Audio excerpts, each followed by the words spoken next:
Sehemu iliyopita tulishia pale Lily amefika nyumbani na kumwambia mama yake kwamba birthday yake imekaribia kufika. Mama yake akamuuliza, kwa hiyo mimi unataka nifanye nini? Ungeniuliza kwanza nini nataka. Mama akamwambia, okay, nini unataka? Nataka simu mpya. Okay, kingine nini unataka? Nataka nifanye birthday party. Waje marafiki zangu wawili tufurahie, tukate keki, tuenjoy kwa pamoja. Mama yake akaanza kumwimbia, Lily anafurahia. Happy birthday to you. Happy birthday to you. Wewe ni mjinga eh? Unakosa nini hapa? Okay sawa. Hebu ngoja na mimi nikupe mahitaji yangu ninayoyahitaji. Na mimi nahitaji gari mpya. Sasa hujawahi kunipa? Nataka gari mpya. Wewe ni mpumbavu sana. Kama babako alivyokutelekeza kabla hujazaliwa na ndugu zako walivyokutelekeza baada ya kuzaliwa. Huna maana kabisa, hebu toka mbele ya macho yangu. Kiujumla huyu mama ampendi kabisa mtoto wake. Basi bwana, mama si amekataa kumfanyia pati mtoto wake. Basi muuni Suma akaamua kulibeba jambo mikononi mwake mwenyewe, akamwandalia bonge la birthday party mtoto wa kike. Ikakatwa keki pale na wakamuimbia nyimbo kama alivyotaka yeye mwenyewe. Pesa zikamwagwa za kutosha kwa mtoto wa kike. Muuni akampatia na iPhone kama zawadi. Mimi nina swali moja hapa. Hivi kwa nini dada zetu mnazimika sana na iPhone? Kwa nini msizimiki hata na Infinix tu afu maisha yakaendelea kama kawaida? Okay basi tuendelee.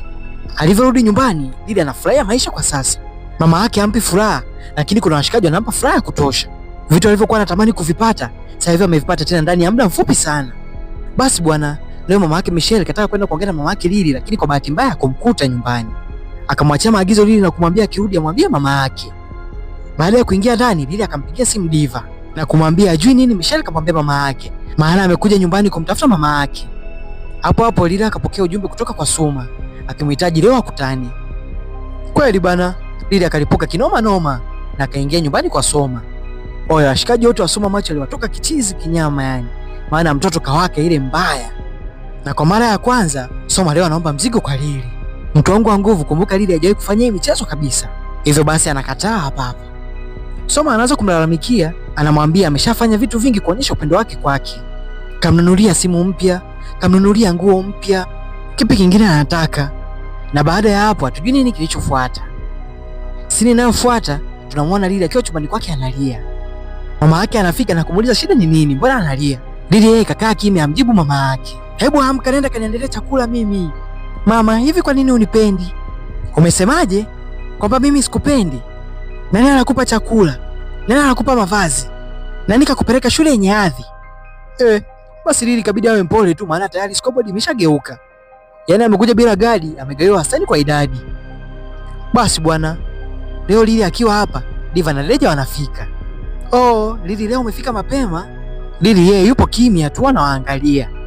Mashosti zake kabidi wamuulize kama wamemkosea na kama kuna shida basi awaambie. Yeye Lily bado yupo tu anawaangalia. Basi bwana, Lily akanyanyuka akaondoka zake. Huko nyuma marafiki zake wanabaki wanashangaa tu, maana hata hajajibu chochote na amenyanyuka na ameondoka. Ni siku nyingine tena tunakutana na mama yake Michelle anakutana na mama yake Lily hapa nje. Wakasalimiana na walivyomaliza kusalimiana, mama yake Michelle akamwambia kiujumla alikuja kumtafuta jana nyumbani. Ila kwa bahati mbaya hakufanikiwa kukutana naye, lakini aliacha ujumbe kwa Lily. Mama yake Lily akamwambia kupata ujumbe wote lakini hamna chochote kilichoharibika. Mama Michelle akamwambia na shida ya kuongea naye. Mama Lily akamwambia lakini si anaona anaelekea kazini. Mama Michelle akamwambia inahusiana na mwanae Lily. Akamwambia kwamba Lily anatakiwa kuwa na uangalizi. Anamwambia kwamba sio kama hajui kulea, ila kuna uangalizi wa ziada mtoto wa kike anatakiwa kuwa nao. Na hapa anamwambia kwamba sio kama kila muda mtoto anatakiwa kupigwa na kufokewa. Na akifanya hivyo anaweza kupata matokeo mazuri kuliko anavyotumia hiyo mbinu nyingine ya kumpiga na kumfokea. Kwa hiyo, umenisimamisha hii asubuhi yote ili kunielekeza jinsi ya kumlea mtoto wangu? Hapana, nilikuwa najaribu tu.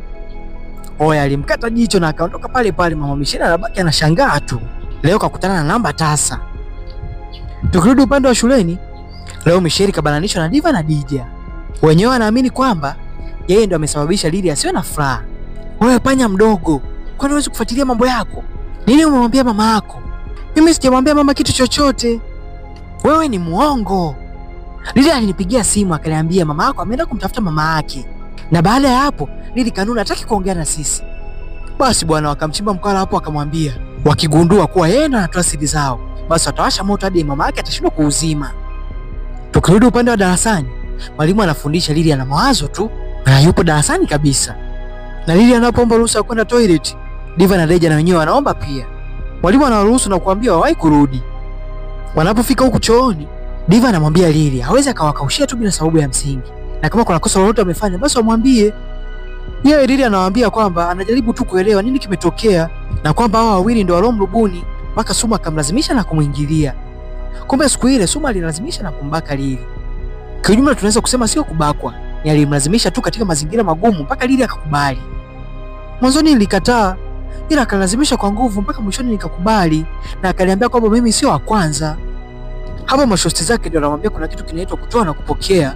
Mwanzoni Suma alikuwa anampa vitu ili baadaye naye aje kupokea kitu kutoka kwake. Hapa hao marafiki wanamwambia kwamba kilichotokea tayari kimeshatokea na hamna kitakachobadilika na hamna kitakachoharibika. Kwa hiyo mambo yote yapo sawa sawa. Na wanamfurahisha, wanamwambia kwamba tayari ameshakuwa dada mkubwa. Basi Lily akawasamea marafiki zake hapa. Basi upande mwingine tunamwona Lily kachanganyikiwa kabisa hapa, maana siku zake hazioni na anahisi moja kwa moja ana mimba. Diva anamtumia message, anamwambia kwamba ni wasiwasi wake tu lakini yupo sawa. Na Lily anamjibu, anamwambia kwamba tumbo lake limebadilika na analala sana. Leja na yeye anamtumia message, anamwambia labda itakuwa malaria ndio imefanya sizioni siku zake. Baadaye Lily na Diva wanakutana. Na Diva anaanza kumkagua Lily kwa vipimo vya macho kama kawaida. Anakagua nyonyo kama vitu viko sawa. Lily na yeye anashtuka maana hajazoea hivi vitu kabisa. Diva anamwambia Lily amwache kabisa afanye mambo yake. Na alipomaliza moja kwa moja Diva akajua shoga yake tayari ameshanasa. Lily akamuuliza Diva kama ana mimba. Diva kwa kumfariji anakataa na kumwambia asirukie kwenye hitimisho kwanza, wafanye kwanza jaribio akapime hiyo mimba kama kweli anayo. Kwa hiyo hapa anampa kipimo pamoja na maelekezo jinsi ya kukitumia. Lily anapofika nyumbani anafanya maelekezo kama alivyopewa na Diva. Na baada ya kupima, Lily hataki kabisa kukiangalia kipimo. Anachokifanya Lily ni sawa na mtu kwenda kupima kwa hiari yake mwenyewe ukimwi hospitali. Na baada ya kupima hata matokeo hayajatoka anakimbia na kuyaacha. Basi bwana, Lily anakuja kufumbua tu macho, anakuta kipimo kimemwangalia, mambo yameshajipa. Oya, Lily alilia kinoma yani. No! Bado anaangalia kipimo, yani haamini kabisa kama amenasa. Basi ikabidi ajisombe hivyo hivyo kuelekea kwa Suma kumwambia nini kinachoendelea. Nina mimba. Una nini? Unahisi hii ni sawa? Mwenyewe sijui nini cha kufanya. Kiujumla hata mimi sijui. Haya yote ni makosa yako. Suma kusikia ni makosa yake, ikabidi kwanza asimame. Kivipi ni makosa yangu?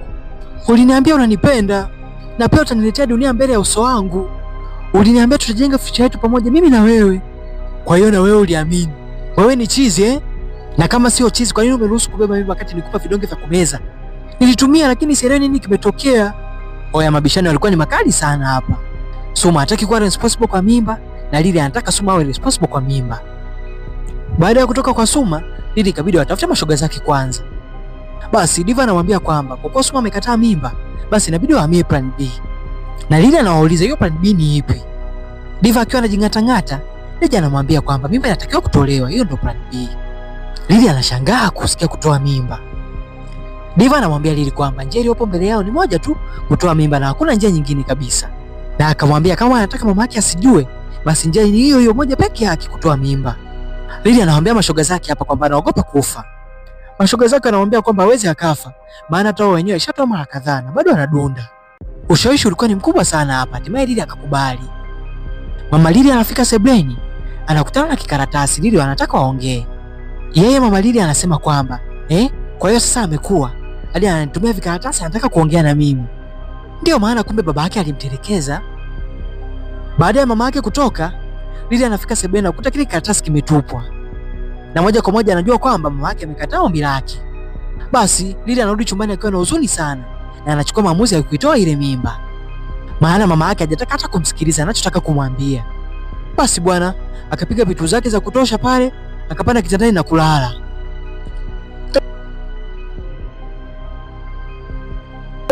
Anaamka asubuhi, anakuta tumbo linamuuma kinoma yani. Hadi kutembea anashindwa kabisa. Na pale kitandani alipokuwa amelala, dawa zimetapakaa kila kona. Basi ikabidi amtafute shoga yake Diva aje kumwangalia nyumbani. Diva anamwambia Lily kwamba Leja hawezi kufika hapa kwa sababu ya sababu zilizopo nje ya uwezo wake, lakini ametuma salamu zake za pole.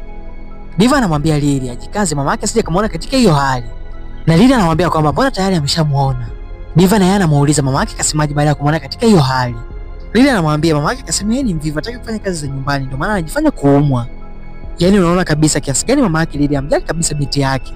Binti yake anaumwa, yeye anawaza ni uvivu tu wa kazi. Basi Diva akaendelea kumpa mchapo shoga yake, anamwambia kwamba leo siku kutakuwa na party, kwa hiyo Lydia inabidi ajikaze na afike hapo kwenye hiyo party. Na kwenye hiyo party watakula, watakunywa na watapata pesa za kurudi nazo nyumbani. Lydia akakataa, lakini Diva akamshawishi sana na hatimaye Lydia akakubali. Asubuhi ya leo Lydia akiwa anaelekea shuleni, Mama Michelle akamwambia ampe lift kuelekea shuleni. Na leo Lydia akakubali kupewa lift. Akiwa anaingia ndani ya gari, Mama Michelle akamuuliza, "Mbona anaonekana kama hayupo sawa?" Anapofika shuleni anakaribia kuingia darasani, anadondoka na kuzimia pale pale. Basi haraka haraka ukafanyika mchakato na wakampeleka hospitali. Basi hapa hospitali tunaona daktari wa kiume anafoka hapa. Anasema huyu mama aina gani kabisa, haeleweki yani. Kapigiwa simu zaidi ya mara 10 lakini hajakota hata mara moja. Basi bana, baada ya muda kupita, Mama Lily ndo anaokota simu kwa mara ya kwanza. Na lakini bado anatoa excuse kwamba bado yupo kwenye vikao. Mwalimu hapa anambembeleza na anamwambia afike maana ni jambo la muhimu sana. Basi bana, baada ya muda kupita, Mama Lily ndo anafika hospitali. Na anapofika tu anamuuliza madam nini kimetokea. Na madam ndo anamuelezea jinsi ilivyotokea huko mpaka akafika hapo hospitali. Mama Lily akiwa tayari kashavurugu hapo daktari anafika. Daktari anamwambia Mama Lily kwamba mtoto wake yuko katika hali mahututi sana. Na walipofanya uchunguzi wakagundua kwamba mtoto wake alikuwa anajaribu kutoa mimba. Mama Lily anabaki anashangaa tu yani. Maana hata alikuwa hajui kama mwanae ana mimba kabisa. Daktari anaendelea kumwambia kwamba wanajitahidi kuzuia damu zinazotoka, lakini inahitajika operation ya haraka sana. Pia dawa alizozimeza Lily zimesababisha kuharibu via vya uzazi vyote. Hivyo basi Lily hataweza kupata mtoto tena hapo baadaye. Na daktari anavyomaliza anamsisitiza Mama Lily asaini ile karatasi ya kuidhinisha upasuaji ili waweze kuokoa maisha ya Lily. Huku nyumbani Mama Michelle anamuuliza mwanae walimu wamesema nini kuhusu Lily. Na Michelle anamwambia mama yake kwamba walimu hawajasema chochote, lakini amemsikia mwalimu akiwa anaongea na mwalimu mwingine kwamba Lily ametoa mimba. Mama Lily anabaki anashangaa tu.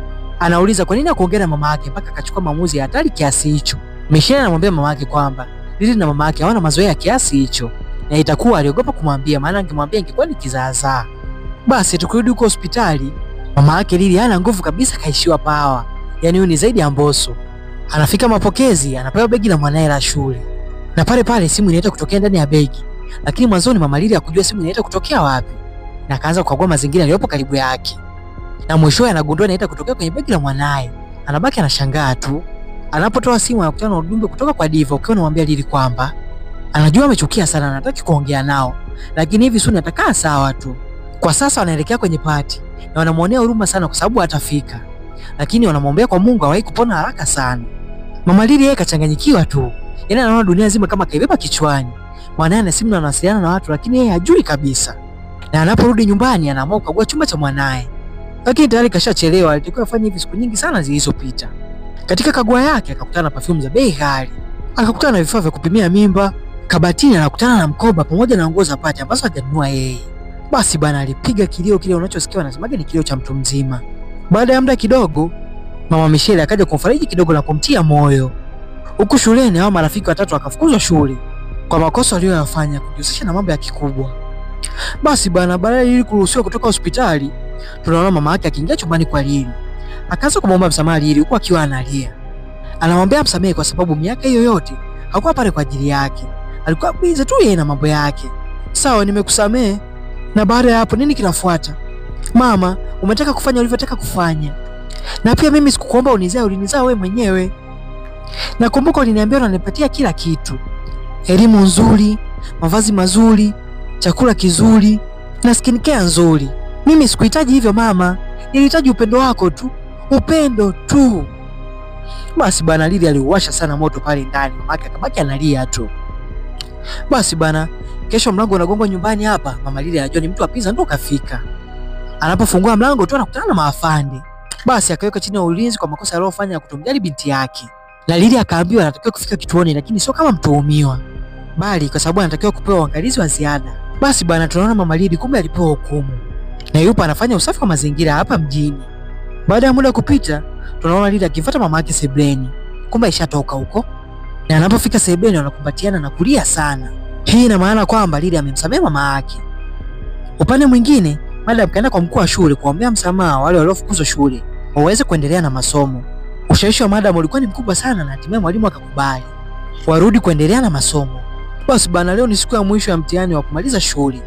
Watu wote wamemaliza, wanasubiri Lili peke yake ndio akabaki chumba cha mtihani. Na anapomaliza wanaingia darasani kwa furaha na mwalimu anawaaga na kuwatakia maisha mema na wewe watu wema huko uraiani. Na movie yetu inaishia hapo. Na kama bado hujasubscribe kwenye channel yetu, basi usisite kufanya hivyo ili uwe wa kwanza kupata notification pindi tunapoweka movie zetu. Asante.